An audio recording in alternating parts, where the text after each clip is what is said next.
entretiens des patriotes. Bonjour à tous, heureux de vous retrouver. Incendie, Macron fait son cinéma. Pompiers paysans, la France qu'on aime. Et Tristan, avocat de Geffray. Avant de traiter ces informations, et beaucoup d'autres, vous connaissez la coutume sur cette chaîne. Je commence toujours mon entretien par remercier ceux qui m'ont permis justement de le produire, car ils m'ont financé à l'aider. Merci rémunérateur. Et aujourd'hui sont à l'honneur des fidèles parmi les fidèles, la chouette Hulotte, Yann Penaud, Bernard Carré, Thierry Benfegoul, ma chère Anissé et ma chère Yvette Poré. Merci à eux du fond du cœur. Et puis je tenais à vous remercier pour votre soutien formidable. Oui, il faut aider la réinformation en ces temps, vous le savez, de très graves menaces sur la liberté d'expression. Comment faire? Eh bien, c'est simple, il suffit de lever le petit pouce, écrire de gentils messages, diffuser sur d'autres réseaux sociaux et puis surtout, n'oubliez pas d'activer votre cloche notification. Merci à tous. Les incendies, c'est un bon moment pour Emmanuel Macron.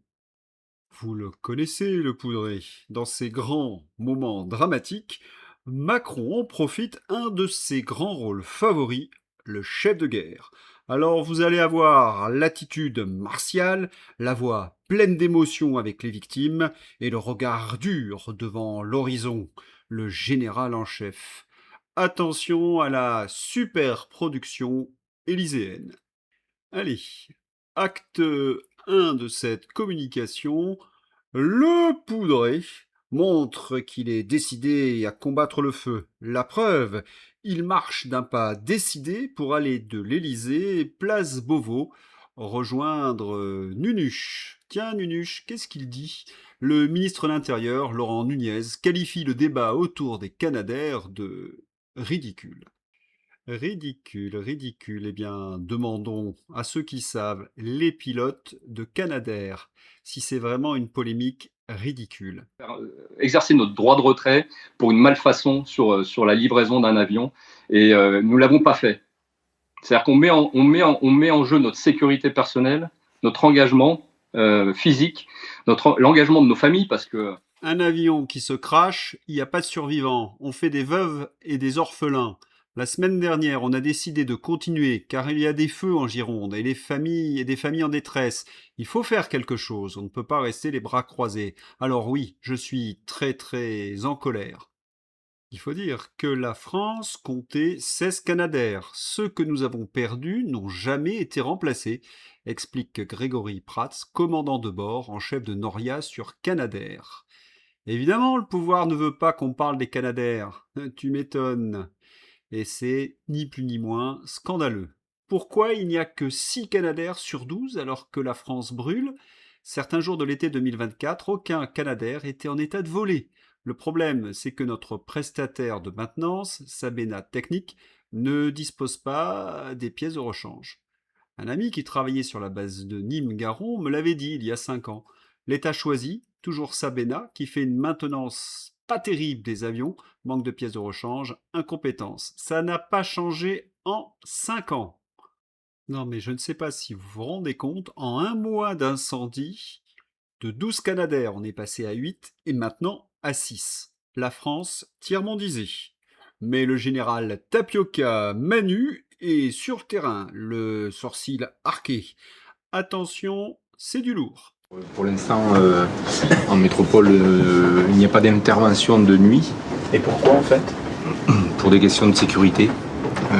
Ça se fait, les anglo-saxons. Un moment lunaire, quand Macron découvre, étonné, qu'il ne peut pas y avoir de moyens aériens la nuit. Réponse d'un responsable, on est en train d'analyser des offres de sociétés privées qui nous proposent des appareils pouvant voler la nuit. C'est en quelque sorte le remèque des climatiseurs absents à l'hôpital et dans les EHPAD. Notre flotte d'aéronefs est clouée la nuit. Conséquence. Pour les familles. Vous avez 84 pompiers qui sont blessés depuis le début de ces incendies en Gironde. Et aucun citoyen. Et aucun citoyen. Vous avez raison. Aucun civil, pour l'instant, n'est décédé. Oui, 3 morts et 84 blessés côté pompiers. Et le bilan augmente chaque jour. Tous les pompiers que vous voyez aujourd'hui ont des cagoules qui ne filtrent pas tous les gaz toxiques et qui n'ont pas de détecteur de monoxyde de carbone.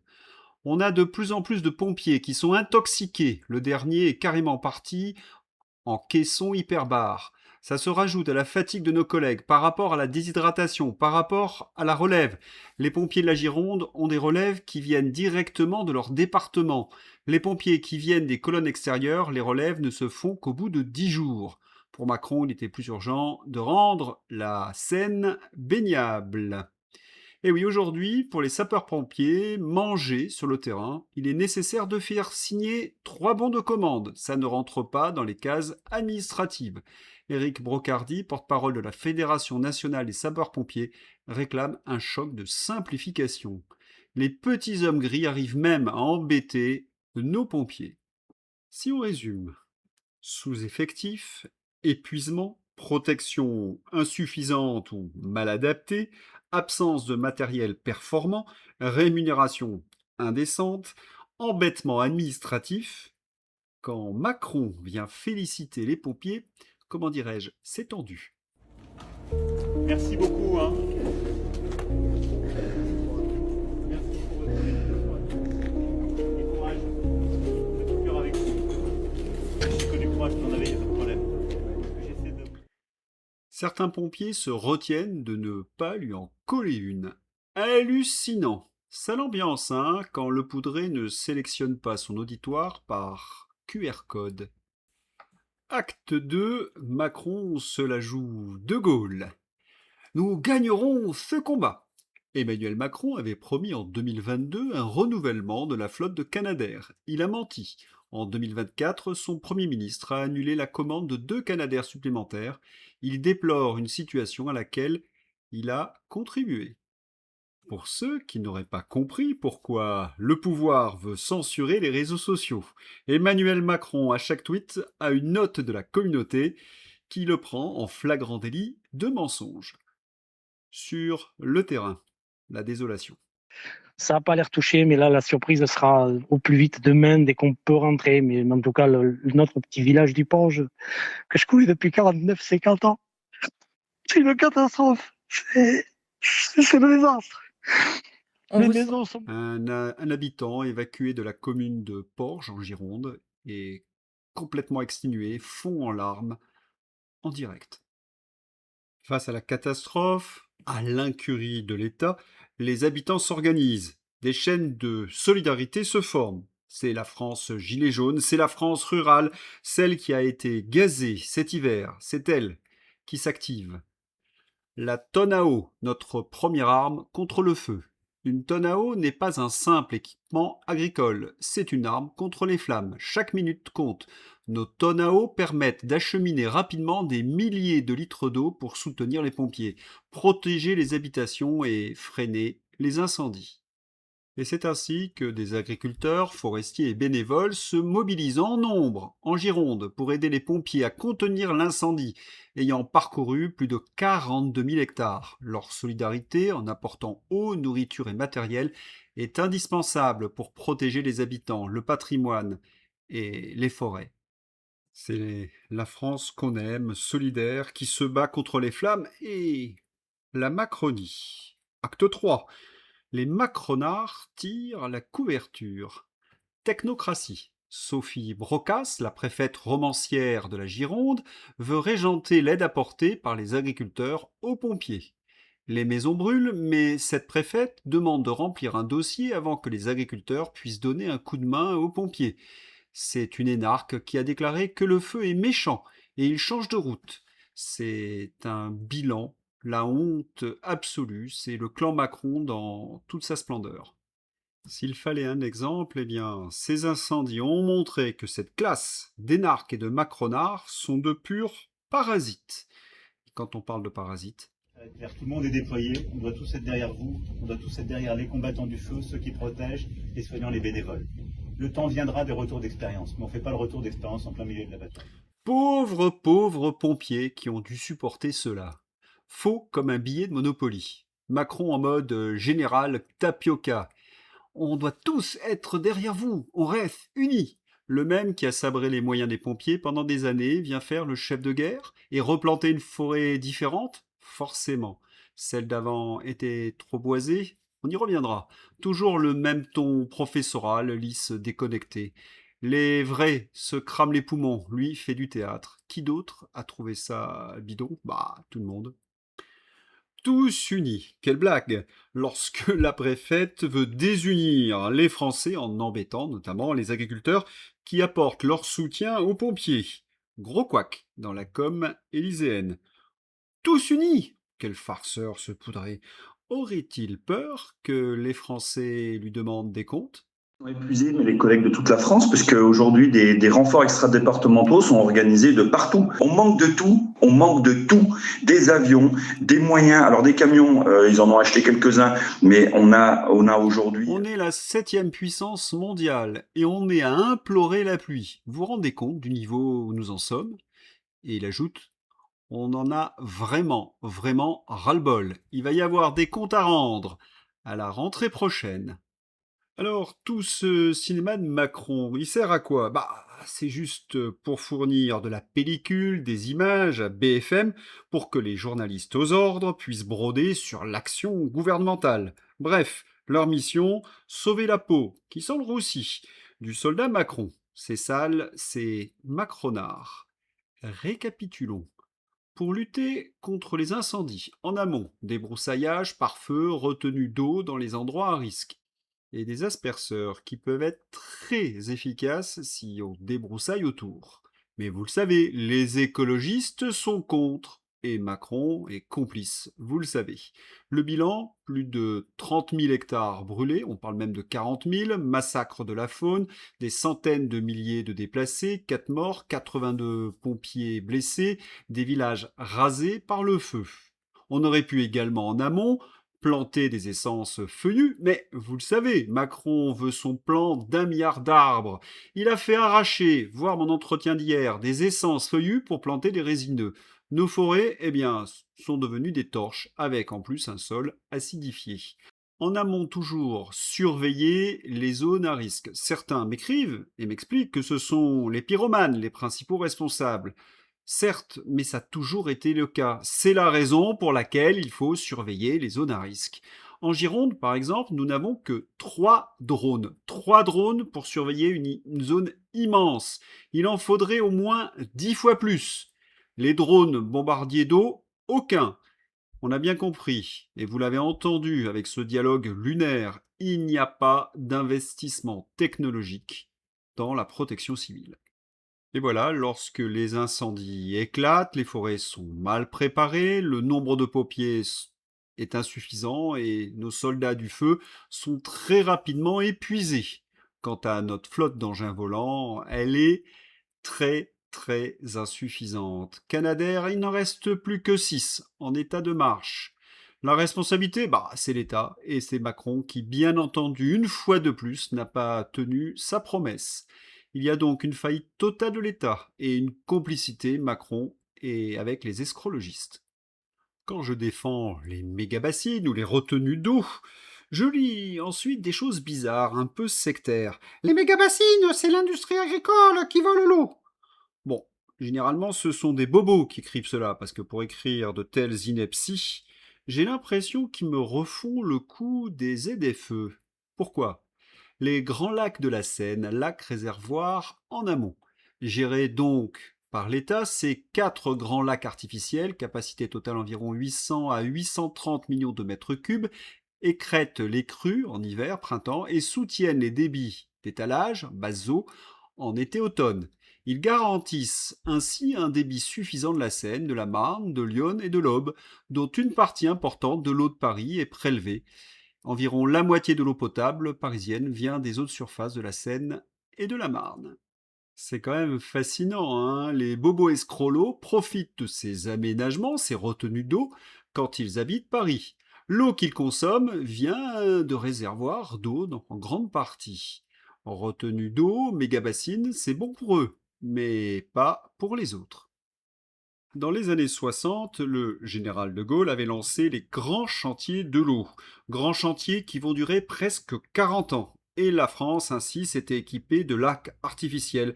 Lac de Serpenson, lac de Sainte-Croix, lac de Grosbois, lac de Salagou. La faune et la flore prospèrent dans ces environnements aqueux. Et mieux, ces lacs permettent de lutter contre les effets du réchauffement climatique. Comment ?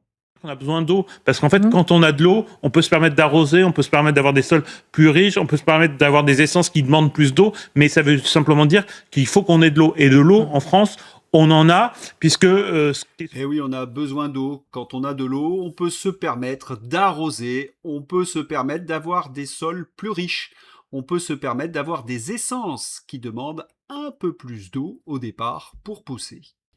Notamment des essences feuillues, comme le chêne. Retrouvez nos belles forêts de chêne d'antan, celles de la Gaule chevelue. Eh bien, cela pourrait être un élément d'un programme patriote. Vous attendez peut-être le résultat de l'audience. Oui, l'audience du 27 juillet 2026. Eh bien, le juge a entendu les arguments sur la motion des avocats de Candace Owens et ce juge a ajourné l'audience sans rendre de décision. Il a donc mis l'affaire en délibéré et aucune décision n'a encore été rendue sur le fond de la motion de rejet. Candace Owens et Brigitte Macron ont suivi l'audience par téléconférence sans intervenir. Il faudra attendre entre 3 semaines et plusieurs mois pour obtenir le délibéré. Certains pensent que nous sommes en présence d'un enterrement de première classe. Une affaire à suivre. Les fact-checkers passent à l'attaque. Pourquoi Daniel Siad est probablement juste mort d'une crise cardiaque? Pourquoi Rudi Reichstadt est probablement un propagandiste forcené payé par l'État pour raconter des mensonges aux Français en vue de leur faire croire qu'ils vivent dans le monde des bisounours? Mais vous savez, ce qui me fascine dans l'article de Rudi, c'est que les enquêteurs avouent qu'ils ne savent pas la raison de cette crise cardiaque. Remarquez qu'on meurt toujours d'un arrêt du cœur. Après les morts suspectes de Brunel, Epstein, celle de Siad, rien ne fait vaciller le bon Rudi. La question ainsi évitée, pourquoi depuis 2022 la justice n'a pas eu le temps d'entendre le témoignage et de questionner un protagoniste clé du réseau Geffray en France? Et surtout, on en est où du fonds Marianne après la commission d'enquête? Nulle part, il ne se passe plus rien? Les malfrats shakers et autres essayistes vont rendre l'argent détourné? Ou quoi? Selon le dicton, les hyènes travaillent en bande. Après Rudi, Tristan. Le classement des comptes qui génèrent le plus d'engagement sur X avec le mot Canadair ces dernières 24 heures. Philippot, Bon Tweet, Messia, Golnaden, Maisto, Poulain. Pas un seul média. X, c'est univers parallèle. Incroyable, on parle d'actu, on informe et on a de l'audience. Tristan y voit une bulle cause-pipi. Misère. Amélie. Ce bon Tristan, ah oui, merci à Tristan Mendès France de démontrer une fois de plus que seuls les médias citoyens sur X partagent des questions d'intérêt public, pendant que les médias traditionnels continuent à désinformer en endormant la population avec de la propagande, évitant les questions qui fâchent pour protéger l'image du macrounet. De quoi on parle sur X quand on dénonce le sujet Canadair? D'une théorie du complot? D'une fake news d'origine russe? À lire ce post de Tristan, c'est limite ce qu'il sous-entend. Sauf que non. Les Canadair, c'est le juste rappel que Le Poudré avait promis en 2022 de remplacer la flotte des 12 Canadair vieillissants et d'en racheter 4 de plus pour porter la flotte à 16. Une promesse non tenue, comme d'habitude. Aucun nouveau Canadair n'a été livré depuis. 2 commandes avaient été annulées par Gabriel Attal lorsqu'il était premier sinistre et 2 autres ont été théoriquement commandées via un fonds européen qui ne livre pas avant minimum 2028. Ces faits sont facilement vérifiables par n'importe qui. Le sujet Canadair, c'est donc juste l'une des énièmes démonstrations que Le Poudré n'a rien fait pour renforcer la sécurité civile de moyens pour lutter contre les feux de forêt. Rien, à part des mensonges, comme toujours. Au vu des événements actuels, dénoncer ces mensonges est une information d'intérêt public.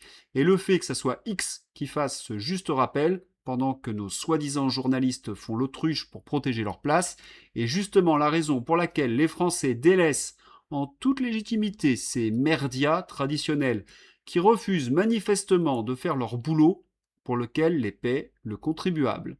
Cet univers parallèle, cela s'appelle l'information factuelle, dans l'intérêt du citoyen et non la propagande d'État, CQFD.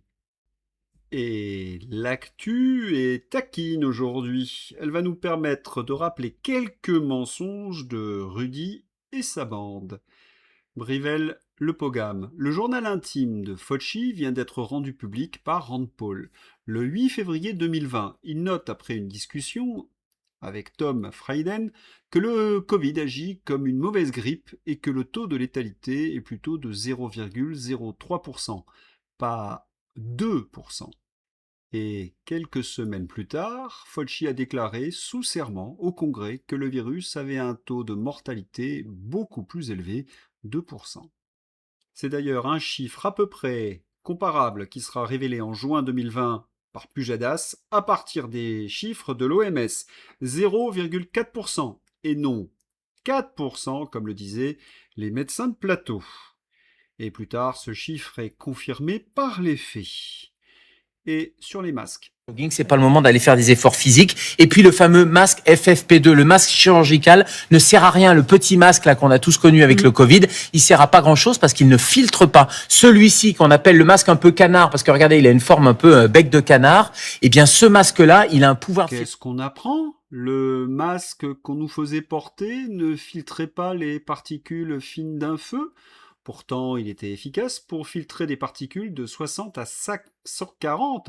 Et là, pour des particules qui font 2500, soit 18 à 40 fois plus grosses, ça passe au travers. C'est compliqué quand même, la science. Eh oui, ceux qui ont géré la crise étaient des mal comprenants. Origine de la maladie, faux. La transmission, faux. La propagation asymptomatique, faux. Les tests PCR, pas toujours fiables. Taux de létalité, faux. Les confinements, faux. Les déclencheurs communautaires, faux. La fermeture des entreprises, faux. La fermeture des écoles, faux. Et ainsi de suite. Un détail qui a son importance, toutes ces erreurs ont été défendues par Rudy, bien sûr. Il y a quand même de quoi devenir complot-plot. Barbara Bush a très mauvais caractère. Est-ce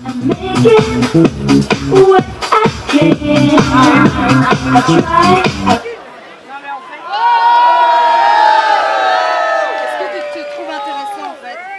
Est-ce que tu penses que tu es intelligent en faisant ça? Et toi, pourquoi t'as été arrêté par la police pour 2 pouces en bas? Mais c'est une dinguerie. Oui, monsieur Pouce en bas a été arrêté par la police et au poste. C'est la fameuse illustration de la tolérance légendaire des progressistes. Transition toute faite avec ma page Fantaisie, avec le grand Léo Ferré. La gauche est une salle d'attente pour le fascisme. Mais attention, que se passe-t-il ?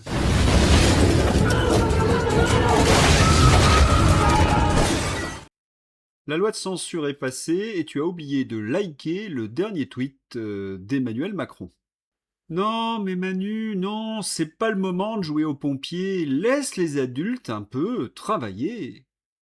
Cette tradition chinoise va-t-elle enfin arriver en France ?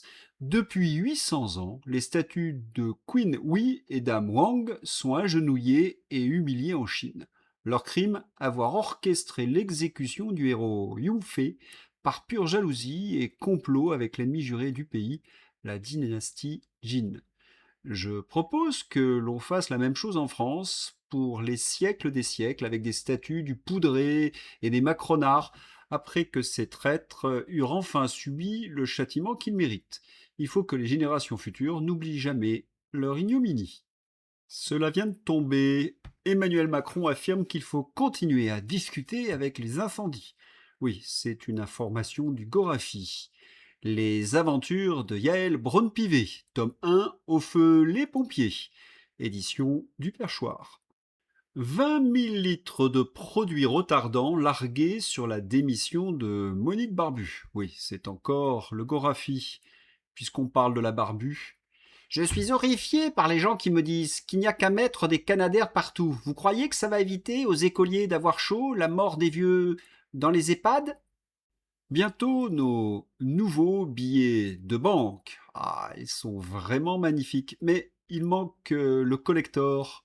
J'ai voté pour cette illustration des nouveaux billets euros, en responsabilité. France Inter s'interroge, faut-il instaurer des quotas de moches pour lutter contre le lookisme? Reconnaissons à France Inter le mérite d'avoir de longue date mis en place des quotas de moches, comme des quotas de demeurés, et de les avoir allègrement dépassés pour représenter ces groupes discriminés. Remarquez que sur France Télévisions, c'est pas mal aussi, hein, le retour de Christophe Cassos.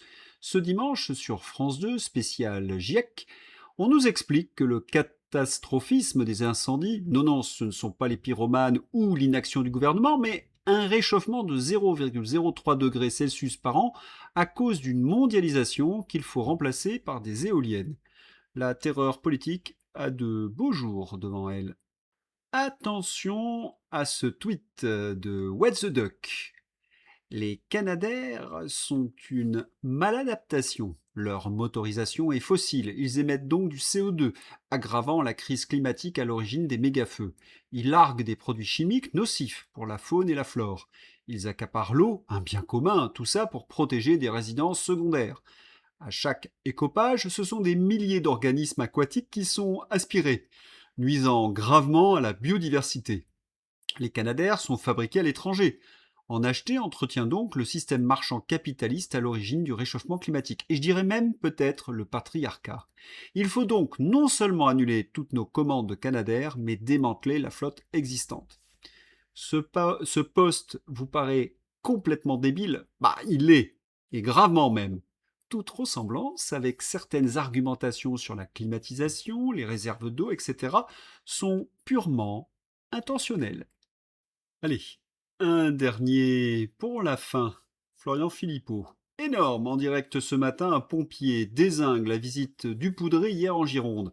On attendait un chef de l'État qui fasse des annonces concrètes. On a eu une station météo qui a commenté la situation. Et bing! Voilà, c'est tout pour aujourd'hui. Je vous souhaite une excellente journée. À bientôt. Au revoir.